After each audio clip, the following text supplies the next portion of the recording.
Hey everybody, it's me Elena and I'm talking to you. Here we're on the middle of the heat wave. I was about to film a tag, regardless, and all of a sudden, you can tell it's been quite a while ever since I filmed because the ring light is bothering me and it shouldn't be. Like, I'm looking at the ring light anyway. So yeah, it feels a bit weird, just to look at the camera again, but yeah. This is exactly my point. This is exactly my point. You know when they say that whenever you go on a journey, you never come back being the same person ever again? And they say that this is kind of a myth and whatnot. And sure enough, I don't know, I would dare to say that, at least to me, if I go on holidays, not that I go very often, but if I go on holidays with friends or family, you spend quality time next to other people that you know. It's like you're visiting, you're chilling out, so and so. Oh, it's still strong. Anyway. But when you're traveling, for the most part, all by yourself, when you're going on a one-way, solo, it's a pretty different experience. And I have to say that even though I haven't gone, to the middle of the, the savannah, and have been there, living on the, sleeping under the stars and whatnot. I've been, on my recent trip, and on my recent trips to the city as well, I've been spending almost the entire time, not the entire time, because on the evenings I would meet up, with set people that I was staying with and whatever. But during the daytime, the majority of my stay has been on my own. Not that I'm not used to, but it's been on my own. And much to the contrary, when in the past I've always been like, I don't know, what am I gonna do on my own? Feeling fearful, for instance, something really stupid like, how am I ever gonna sit at a restaurant to have lunch on my own, It's kind of weird. Everyone's gonna stare at me like, what's this girl doing here all by herself? She has no friends, she has no family, she has nothing. So it's kind of sad, and I would feel really self-conscious, so I would end up avoiding this kind of situations and going just to a quick bite at McDonald's, or just grab a sandwich and eat it on the go or whatever. But it's been ever since late March, something in the lines, it was like, you know what, I'm gonna treat myself. And I did something that I never did before, something as basic as going to have lunch on my own, sitting at a table. There I was, and I wasn't listening to music or anything, I was just catching up, social media, looking around, enjoying my meal. That's it. And that started, this last year has been like, kind of, we all are changing constantly, I believe, but it's been a major change that I didn't intend for it to happen, but things started to move, like the iceberg, the tip of the iceberg finally started to melt.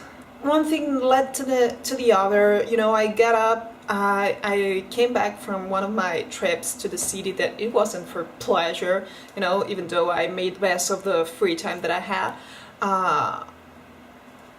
And I had got fed up and I went on holidays, and you've seen that on the vlogs and whatnot.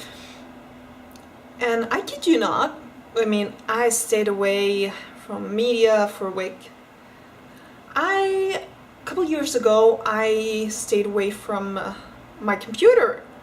I did a computer detox, I dare to say, for 4 months, I believe it was, something in the lines. Just, I would check the phone once a day, that's it. I didn't need it, I survived, blah blah blah blah. But once I came back to my routine, it all came back to be kind of different, but sort of the same, if you know what I'm saying. But this time around, it's just been a week of disconnection. And I have to say that even though I keep being me, of course I am me, you know, nobody has changed me. I came back a different person. I don't want to say more mature or whatever. I don't consider that I was myself childish at all. But you know, when this fruit has reached the proper point of, you know, of being ripe enough to be eaten, not ripe enough to be rotten. Well, I think that the fruit has reached this point. My mind started changing, and the things that I used to, not all the things, I mean the core things, I keep on being the same, but the things that I started to grow on loving over the past years, for instance, going shopping. In saying that, I started, you know, seeing things a bit different. And I kid you not, I didn't have any conversation with anyone, you know, about changing, time to move, nor did I read a self-help book of some sort, some kind of philosophy, some kind of mantra. No, it just happened. It just happened. Then, you know, 3 weeks, I believe it was, went by. I got my surgery, my tonsils removed. I kid you not. That was pretty weird. That was pretty weird, because I woke up a different person. Not that I am a different person, but I woke up a different person. I woke up, like, you know, when your brain, you know, I think we are always changing, and we are always improving, and we always need to improve more, and we always need to morph, you know, to adapt. But I kid you not that I woke up seeing things in a different perspective. But yeah, let's recap. I woke up and I was like, it is about time. So the other day I was getting showered. There's a superstition, I don't know if you have it in other countries. In Spain, if a mirror falls to the ground and it gets broken, it's supposed to be 7 years of bad luck. And I was like, I cannot believe this. I'm starting to feel better. Everything's starting to go a little bit better in my life. And now I'm gonna have 7 years of bad luck because of this mirror, you know, that just fell to the ground. That I cannot deal with. But then the reality is, I want to leave here. But I don't know where I want to. I don't know where to go. I know where I want to go, but I don't know where to go, actually. And I'll tell you why. The reason being is that, for instance, I applied for a green card, you know, to get into the US and have a green card so you don't have to worry with the work visa and whatnot, and all this paperwork. And lo and behold, the agency was asking me for money, and then I got an email, and then it was all approved by the US government, but then it was kind of a scam, total scam. That was a bummer, that was a downer, because you know what, in the first place, I really wanted to go, I really would like to go live in Australia, but there's this, Australia is sealed for the foreigners, and you probably all know that. And they have like this treaty, you know, with some countries of the European Union, but Spain is not one of them. Go get this. And so you would have this visa that's 300-400 euros, and then you go there, you get a job, you do all things accordingly to law and whatnot, which is what you have to do, of course. And there's that, you're good, and you get to stay, you get to have a job, and you get to work, and you get to study, or whatever you can or feel like doing. Not for Spanish people. So then I checked on the agencies, and they were all like, well, you need like 6 grand, you know, just to get into Australia. It was like, hold it, from 300-400 euros to 6 grand euros, there's a huge gap, and this gap I cannot salvage. So it's like, whoa. But I keep on thinking of my long time dream, because it's something like, well, I'm still a bit young, you know, I would like to go to Australia. Then I think, maybe I'd like to live in the US.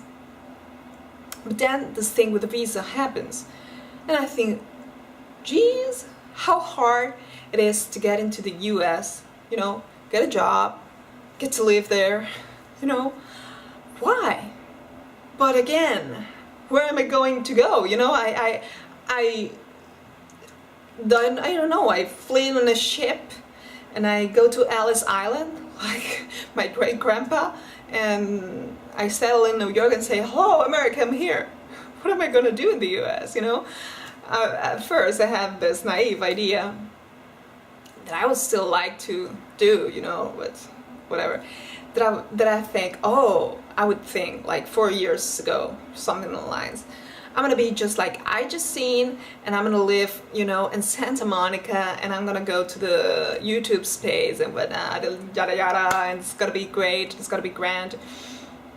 And I saw myself, you know, living there, and now I think like, you know, you check the prices of everything, is like, how am I ever gonna go there? Then you think, then, well, maybe, okay, if you want to go to an English-speaking country that has jobs, because Ireland, it's always struggling, much like Spain. Why don't you try going to the UK? In the UK, they don't have it that easy to begin with. And let's be honest, over the past decade almost, many Spanish people have gone there, have immigrated there. And it's not been the best immigration, you know, and they have given a reputation to all Spaniards, like it's not a good one. So you get to the UK, and probably if you get a job, they're gonna put you in the laundry room of a hotel, and you're gonna rot in there, and you think, why? You know, why? Why would I want to do that? So then I think, well, maybe I could go to Scotland or whatever. But recently, for instance, I just went to the Netherlands, and all I have to do is learn Dutch. But again, it's like, where am I supposed to go? You know that there's this saying that says, home is where the heart is. I don't know where my heart is. My metaphorical heart, you know, my heart is in here. But I don't know where it is. I don't know where it belongs. And of course you can explore, but I mean, I'm not Joneses, so I cannot start exploring it. Oh, so I don't like the US, so now I go away from the US and now I go try the Netherlands. Oh, so I don't like the Netherlands. Who cares? I'm leaving to Australia. No, I cannot afford that. Like, I have to make sure that the move that I make is gonna be a wise move and a good move and whatnot. And I think to myself every single day, time is ticking by, you know, where am I to go? I know where I'd like to go. Where would I like to go? First things first, Australia. If that's not possible, US. If that's not possible, the Netherlands. And if that's not possible, the UK, or ultimately staying home. I can always stay home. But from what I told you, I guess that you get that I don't want to stay here, because actually nobody wants me here, home, you know, in my hometown, no. And I think the world is to be just to settle in Spain. I can do that anytime. Why would I want to do that now? I mean, the world is your oyster, right? And I say that, and people from my hometown judge me like, you're always daydreaming about you traveling here and there and whatnot, while you are just living here pretty much like all of us, and we are not, you know, lying to ourselves, and you're lying to yourself because you think you're gonna do something with your life, and you're not, you know, you're just gonna stay here and rot with all of us, and we're gonna rot all together. And it's like, but I don't want it, you know, I don't want to stay here. I want to leave, and it's not a dream, it's not a hypothesis, it's just that I don't know where to leave. If I had something, say I don't have children on my own, so there's nothing that you know, pulls me like that. So if I had a couple that lived somewhere, it was like, it would be easier, you know, to take a decision, like here, there, anywhere. But I don't have that, you know. I've had that for a short-lived period of time with the Aussie guy, but that's not happening anymore. And you know what? Talking to my hairdresser again, that guy that I was seeing, she was like, why do you keep on, you know, talking to the person? Not that we're meeting up because we haven't seen each other in the longest time, but why do you keep on talking to the person? He's being rude to you, he's mistreating you. And I was like, yeah, girl, there's no one around. Not that I need a man to satisfy my sexual needs, no. But if someday I want to create a family, you know? And she was like, not at that price. And I guess that's right. But yeah, the point is, where do I go? You know, I know that the time in here has come to an end. I'm pretty certain of that. Where's the next move? I have no flipping clue. Like, if you have some ideas, they would be really welcome. And I don't know, I think I ranted enough just to say, I don't know what to do with my life. And that's about it. I just wanted to rant a little bit. I hope you're having a great day wherever you are, and see you in the next one. Subscribe if you haven't already. And yeah, I think that you can see that I have changed a little bit, not purposely, but I see when I talk to people and wherever they hint a different vibe, and they seem to dig it. I seem to dig it as well. Maybe I've grown, or maybe I haven't, or maybe I just stopped caring about the things that you don't have to care about. But that was not the point. The point is that I was saying goodbye already. So see you in the next one. Bye.